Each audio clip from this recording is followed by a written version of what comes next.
out against mental illness. You've probably heard bits of Bach's Well-Tempered Clavier. Bits of it turn up all over the place. It's usually played on piano, and there's lots of it. It's a collection of fugues and preludes, effectively structured pieces for several voices. The structures and rules of which I'll come back to another day. It's all very interesting, but it gets really technical. Anyway, the Well-Tempered Clavier was composed in two parts. First one in 1722, or at least that's when it was completed. The second one in 1742. Each one of them consists of 24 preludes and fugues, each one of them in one of the 24 major and minor keys of the Western musical canon, both in their own right quite a feat of musical technicality and artistic inspiration.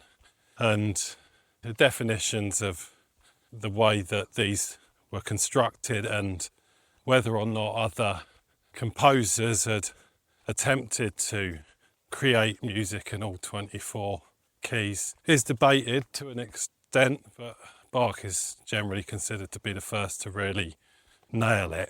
And the first part is, first 24 pieces is probably roughly what you might be imagining from a Baroque era keyboard-led collection of related pieces. The Well-Tempered Clavier simply means, in modern parlance, the well-tuned piano, although it can mean harpsichord, clavichord, and all the other various key instruments were around at the time. The piano, or pianoforte, being a new invention at that point, and various of Bach's later works were specifically designed to take advantage of the wider dynamic reach of the piano versus the popular incumbent, the harpsichord. Anyway, I digress. The first half is pleasant and varied, and I think most modern listeners would find most of it at least pleasant and enjoyable. Some you might absolutely love. Bits of it you've almost certainly heard and may or may not like. There's a bit of something for everyone. If you don't like classical music, I'm sorry, I got nothing for you. Send me an email and I'll send you some death metal recommendations. But it's a highly accomplished and extremely popular collection of musical pieces. The second half, 20 years later, is to some degree similar in parts, but for the most part, comparatively speaking, musically punishing. The intervening years had seen Bach turn from a virtuoso musical artiste into something resembling a musical mathematician, wizard, Yoda-type Jedi. And he again revisited the 24 keys, and this time he was going to do it properly, and properly he did it.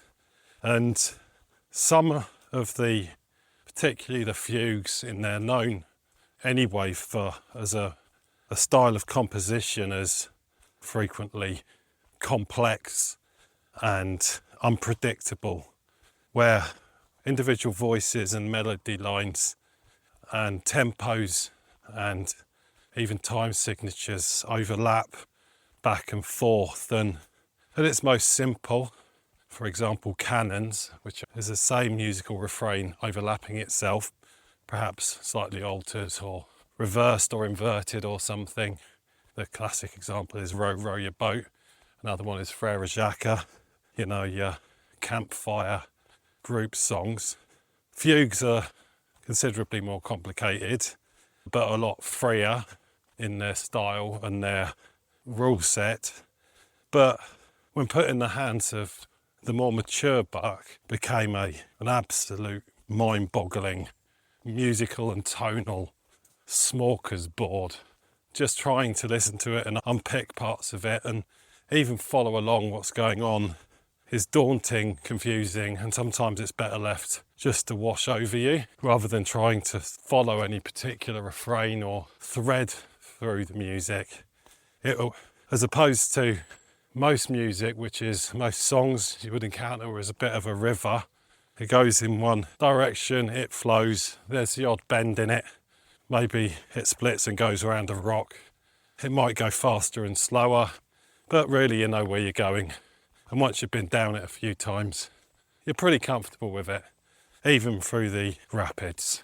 Bach's fugues, on the other hand, are more like being on an ocean in a storm, interspersed with hitting the eye of the storm and everything being calm, and then being tossed around again. You don't quite know which way's up and which way's down. You can't tell the sky from the sea. You're breathing water, you're being lifted up and down and around, and you're completely lost. Maybe you snatch sight of land every now and again, but mostly you're dizzy. And just like that ocean, there is logic and order within the chaotic environment. Every wave created, when it encounters another wave, creates a third hybrid wave. And when you overlap waves upon waves, as well as the surging nature of the wind, creates something that looks for all intents and purposes like chaos, but is actually quite an ordered system. Anyone who's listened to this podcast for any period will have noticed my obsession with chaos, metaphorically, mathematically, and literally. And I'm really drawn to Bach's more complex work, which is particularly prevalent in his later works. The second half of the World Tempered Clavier, the Art of Fugue, a musical offering, and no doubt lots and lots of bits that I've yet to encounter and maybe don't have enough life left to do so. I don't necessarily love much of it. In fact, most of it I don't think my brain can make any sense of. But I don't view it in the same way that I would view a pop or a rock song or a nice little musical ditty, Johnny Cash on his guitar, or Olivia Rodrigo playing her punk pop. Those things are moments. There's something to be listened to, whether it be the words or the ambience of music, or whether you're watching a video and that's what's accompanying it. You're not always paying attention when these things come on, but you've got that track on because it does something for you emotionally. These are moments to be present for. Music to accompany the moment and to recognise the moment. And a lot of popular or mainstream music is like that, and that's awesome. I listen to that type of music all the time. But that's not what these pieces by Bach do, and he's not the only one doing it, but he happens to be the one that is obsessing me at the moment. It's also not the bastion of classical. I could name countless examples in rock and electronica, and I could look at certain types of trance, progressive trance, ambient trance, vast swathes of Pink Floyd's early to middle work is like this. There's a ton of it in post-rock and post-metal. And what is less about that moment, that track, that emotion, and more about an ambience, a landscape, and a state of mind. I don't want to use the word transcendent because it's overused and abused, and I can't say I do feel like I transcend. But the experience of this music, I let the music wander, I let my mind wander. And more often than not, it's happening when I'm wandering around like I am at the moment. And like those waves on the sea, the different undulations of thought and music and movement and wind on my face, grass brushing at my legs, and the music, my breath, the clouds and the differing light coming from the sun as it dips in and out of visibility. If I'm listening to one of my favourite tracks, I'm there for it. I'm there, I'm all over it. And that's awesome. But much of the time, I don't want to be there for it. I want to be wherever the tides take me. And so having a clear idea of where the music's going is, for me, distracting. It takes me into that moment. And that's not what I want. Some of these musical works, and this was particularly taken to extremes over the 20th century with artists like Schoenberg, Bartok, various others, Philip Glass, John Cage and Lamont Young at its most extreme, and also jazz, freeform jazz. Miles Davis, John Coltrane have a similar signature. You need to be not at one with the music, unless of course you happen to be playing it. But I don't think those guys were either. They were communing with everything. They were communing with all their senses. And that is what it helps me do. It helps bring it all to life. And I can get that to a degree by walking around without my headphones on. But I love the experience of it. I love that chaotic harmonisation.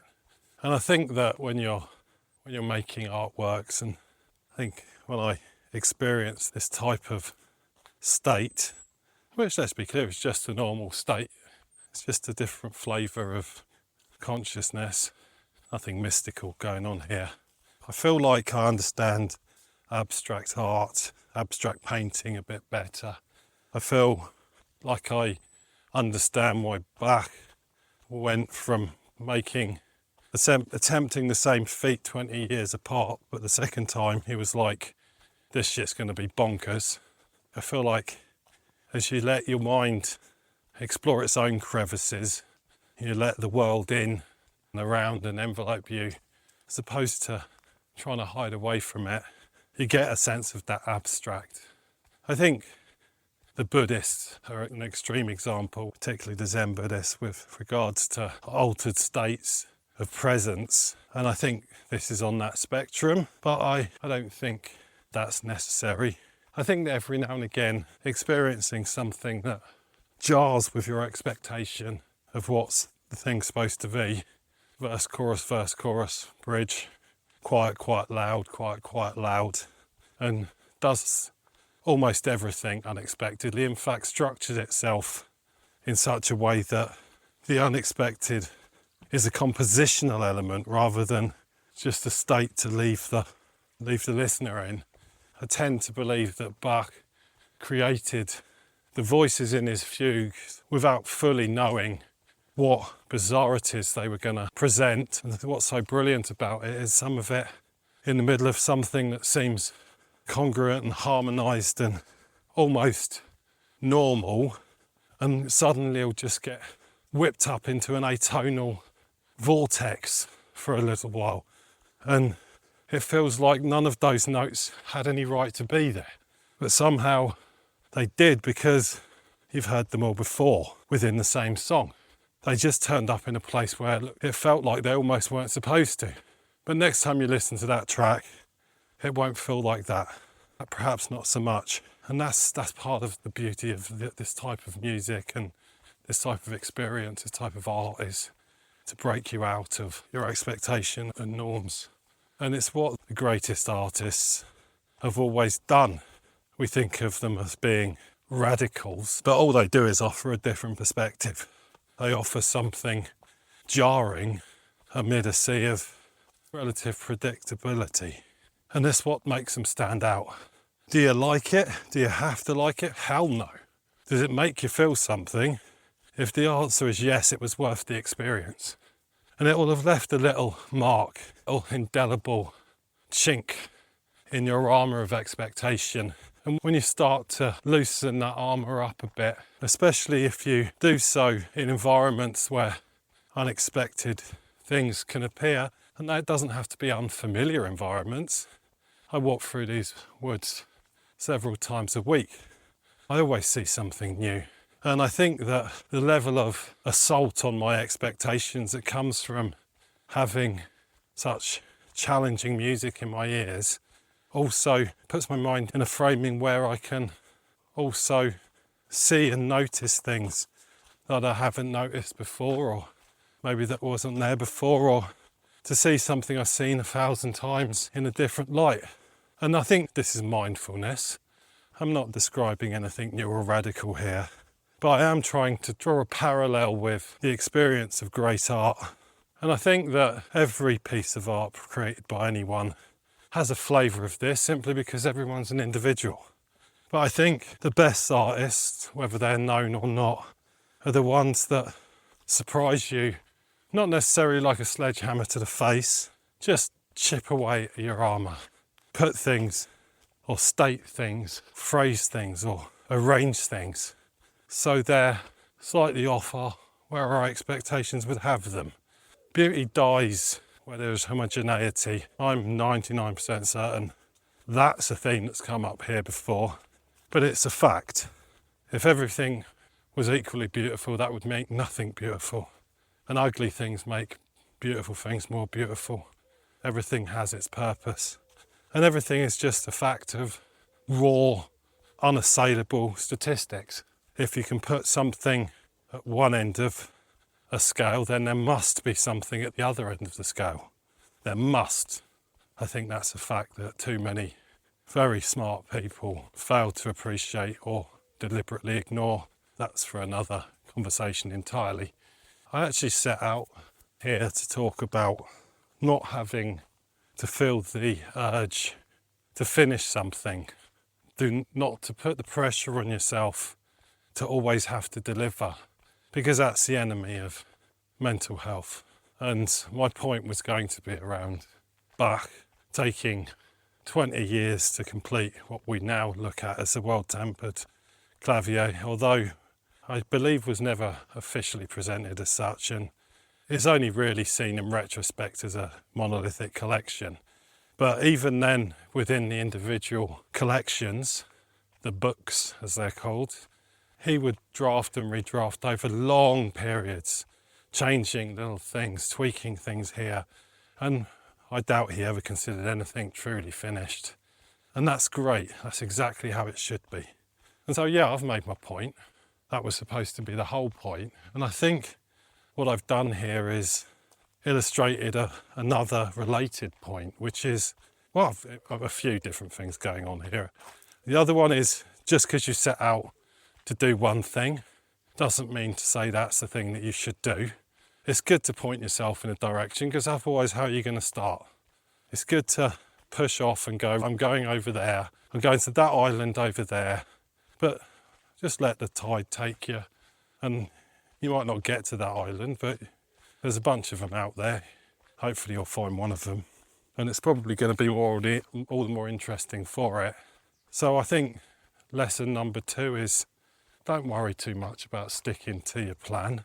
I just started talking about a piece of music, and this is what came out. I think it felt to me like what needed to be said, whether it be the more important thing to say about that piece of music, or a comment or a facet of my state of mind at this very moment. And then we have this idea of things where they don't belong, and allowing reality to wash over you rather than trying too hard to focus on one thing and to be there for one thing. Just be in there in the melee, the chaotic bobbing of the ocean, and what comes out. And what came out was whatever I just said. And so, I don't know, feels like quite a neat little encapsulation of a whole bunch of interrelated points that I accidentally monologue together while walking through one of my favourite walks. And maybe that's exactly it. Maybe I always think of it as inwards, things and thoughts happening within my head, and it's just as valid to be outwards. And especially I don't have an audience. Let's consider the bees and the pigeons. I'm talking to myself. I walk past people every now and again, probably think I'm nuts. Yeah, just go wandering and talking to yourself. Maybe keep the talking internal, especially if you're walking down the street, lots of people around you. Listen to Bach's well-tempered Clavier. Just let everything wash over you once in a while. Stay happy, people. See you again soon.